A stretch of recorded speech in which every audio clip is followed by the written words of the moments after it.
भक्तों, आज ग्रंथों और शास्त्रों से लिए गए उपाख्यानों के संदर्भ में मैं आज आपके सामने बहुत ही गूढ़ विषय यम और नचिकेता का संवाद प्रस्तुत करने जा रही हूँ। ये जो संवाद है, यह है उपनिषदों से लिया गया है।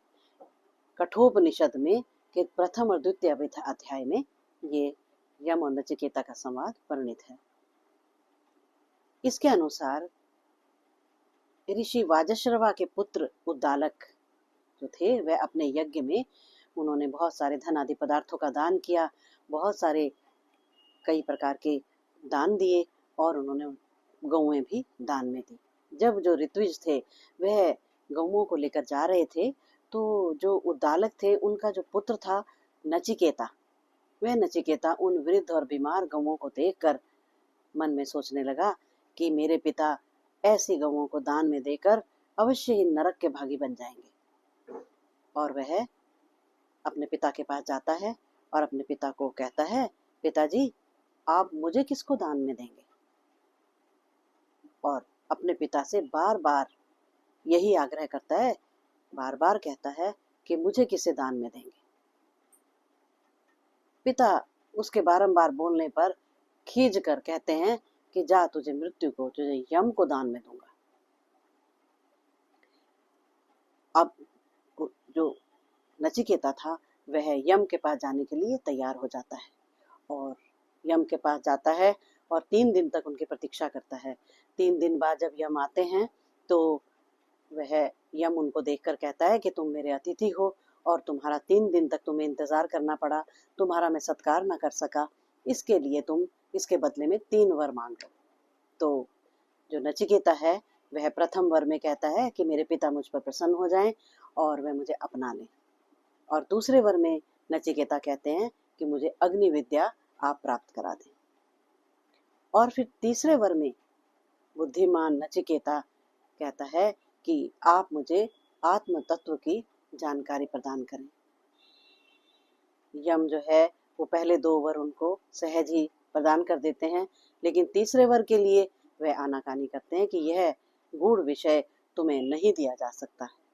लेकिन नचिकेता जो है वह बहुत बार आग्रह करता है, वह कोई और वर मांगने के लिए तैयार ही नहीं होता है। उसके दृढ़ निश्चय को देखकर फिर यम जो है उसे आत्म तत्व को देने के लिए तैयार हो जाते हैं। तो यम जो है वो नचिकेता से कहते हैं, वर्णन करते हैं कि एक श्रेय मार्ग होता है और एक प्रेय मार्ग होता है। जो सांसारिक विषयों का मार्ग है, जो भोग विलास का मार्ग है, उसे कहते हैं प्रेय मार्ग, और जो भगवान की प्राप्ति का मार्ग है, सत मार्ग है, उसे कहते हैं श्रेय मार्ग। तो यम नचिकेता से कहते हैं कि नचिकेता तुम श्रेय मार्ग के अधिकारी हो, क्योंकि तुम्हें परमात्मा को जानने की जिज्ञासा है और तुम आत्म तत्व को जानने के अधिकारी हो।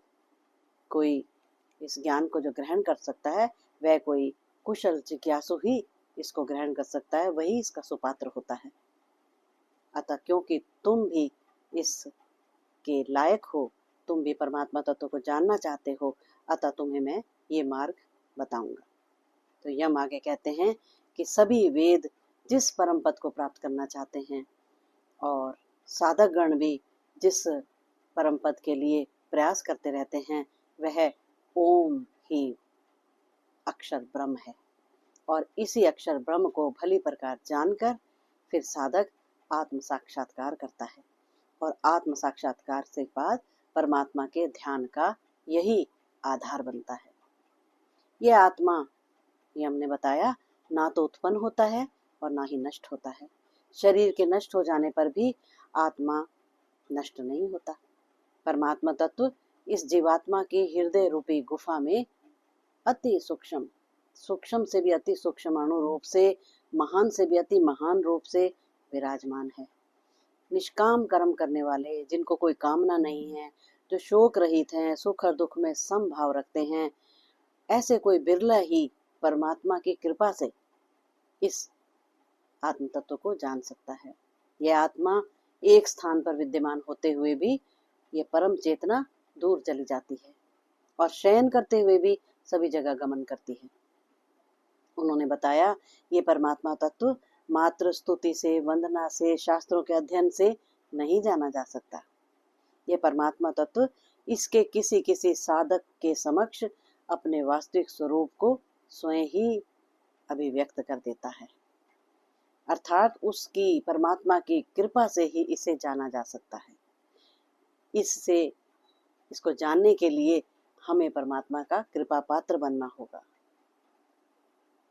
सो ही जाने ही देही, जेहि दे ही जनाए। भगवान जिसे जनाना चाहते हैं, जिसे ज्ञान देना चाहते हैं, उसको वह ज्ञान स्वयं ही प्राप्त हो जाता है। यम ने आगे कहा कि जो मनुष्य पाप से निवृत्त नहीं है, जिनकी इंद्रियां स्वयं के नियंत्रण में नहीं है, जो विषयों में इधर उधर भटकते रहते हैं तथा जिनके मन पूरी तरह से संसारिकता में डूबे हुए हैं, ऐसे व्यक्ति कितने भी ज्ञानवान हो, कितने भी बुद्धिमान हो, परंतु परमात्मा तत्व को जानने में समर्थ नहीं हो सकते।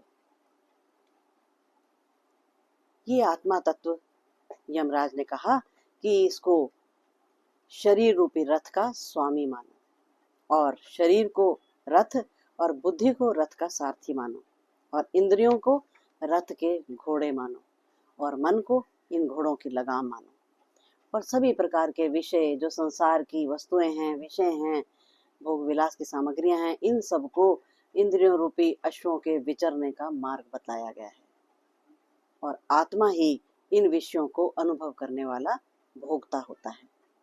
जिस मनुष्य में विवेक बुद्धि युक्त रूपी ये सारथी है, जिसके इंद्रिय रूपी घोड़ों को नियंत्रित करने वाले मन रूपी लगाम है, लगाम जो है घोड़ों को इधर उधर विचरने नहीं देता है, लगाम कस के रहता है, और जो सदैव अंतःकरण से पवित्र है, वही परम धाम को, परम तत्व को प्राप्त कर सकता है।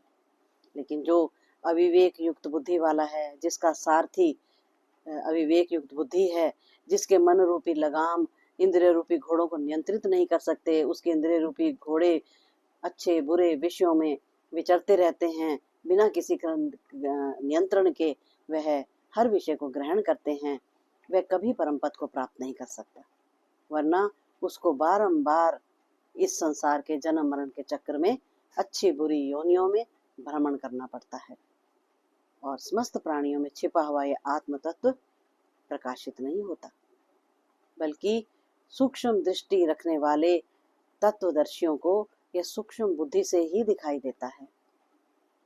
और बुद्धिमान व्यक्ति के लिए उचित है, यह हमें बताते हैं कि इनके बुद्धिमान व्यक्ति के लिए उचित है कि वह सर्वप्रथम वाणी आदि इंद्रियों को मन में लीन करे, मौन होकर के मन में लीन करे वाणी को, और मन को ज्ञान स्वरूप बुद्धि में लीन करे, और बुद्धि को आत्म तत्व में लीन करे, और इस आत्मा को परम पुरुष परमात्मा में नियोजित करे।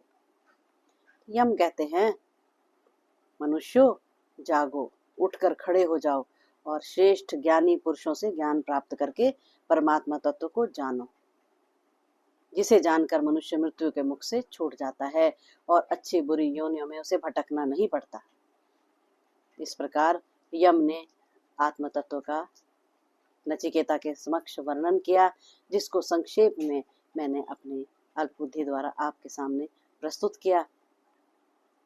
इसके अनुसार भगवान को प्राप्त करने वाले जिज्ञासु और उन सभी नियमों को पालन करने वाले जो शुद्ध अंतःकरण वाले मनुष्य हैं, वो ही उस परमात्मा तत्व को प्राप्त कर सकते हैं।